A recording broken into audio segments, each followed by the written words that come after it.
بسم اللہ الرحمن الرحیم۔ کسی نے حضرت سیدنا عمر بن عبدالعزیز رحمۃ اللہ علیہ سے ان کے گھر والوں کے معاشی حالات کے حوالے سے گفتگو کی۔ آپ رحمۃ اللہ علیہ نے فرمایا، میں نے دوسروں کی طرح ان کو بھی مال غنیمت سے حصہ دیا۔ اس نے عرض کی، اتنی سی رقم میں وہ کیسے گزارا کریں گے؟ کپڑے کہاں سے خریدیں گے اور مہمانوں کی میزبانی کیسے کریں گے؟ تو ارشاد فرمایا، میں ان کی دنیا بنانے کے لیے اپنی آخرت تباہ نہیں کر سکتا۔ حضرت عمر بن عبدالعزیز۔ پیارے اسلامی بھائیوں، واقعی دوسرے کو دنیاوی فائدے اور سہولیات پہنچانے کے لیے اپنی آخرت کا نقصان کر لینا نادانی ہے۔ 3 فرمان مصطفیٰ صلی اللہ علیہ وآلہ وسلم۔ حضور صلی اللہ علیہ وآلہ وسلم نے ارشاد فرمایا، قیامت کے دن اللہ پاک کے نزدیک لوگوں میں بدترین درجے والا وہ بندہ ہے جو دوسرے کی دنیا کی خاطر اپنی آخرت برباد کر دے۔ کیا میں تمہیں سب سے بدتر شخص کے بارے میں نہ بتاؤں؟ یہ وہ ہے جو خود کھائے مگر اپنے مہمان کو کھانا سے روکے، اکیلا سفر کرے اور اپنے غلام کو مارے۔ کیا میں تمہیں اس سے بدتر شخص کے بارے میں نہ بتاؤں؟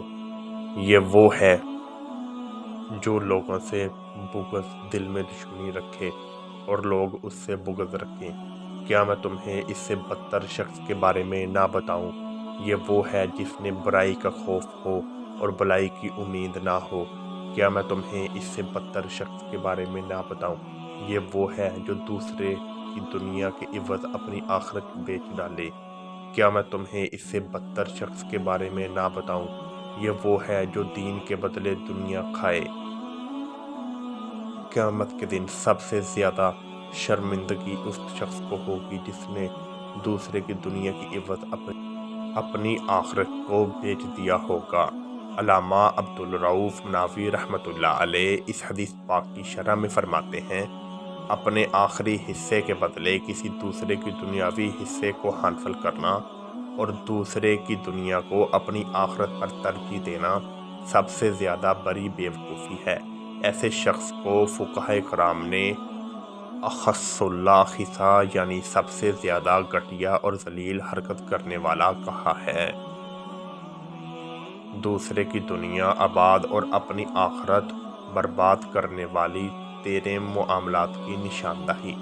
اپنی دنیاوی لیڈر کی حمایت میں اس کے مخالفین کو نقصان پہنچانا، ان سے لڑائی جھگڑا کرنا، حتیٰ کہ قتل کر کے جرم کا ارتکاب کرنا، کسی شخص کو کوئی عہدہ و منصب دلوانے کے لیے افسر یا سیٹھ وغیرہ کے سامنے اس شخص کی جھوٹے خوبیاں بیان کرنا، ملازمین کی بھرتی کے دوران ادارے کے قوانین کو نظر انداز کر کے محض رشتہ دار یا دوستی وغیرہ کی بنا پر نااہل افراد کو نوکری پر رکھ لینا، غیر حاضر ملازم کی جھوٹی حاضری لگا دینا، اپنے سیٹھ کے خراب اور عیب والے مال کو بکوانے کے لیے گاہک کے سامنے جھوٹ بولنا اور دھوکہ دینا، مالک کے کہنے پر پیٹرول اور سی این جی پمپ پر ملازمین کو پیسے پورا لینا لیکن پیٹرول سی این جی کم ڈالنا، کسی کے ظلم کے عوض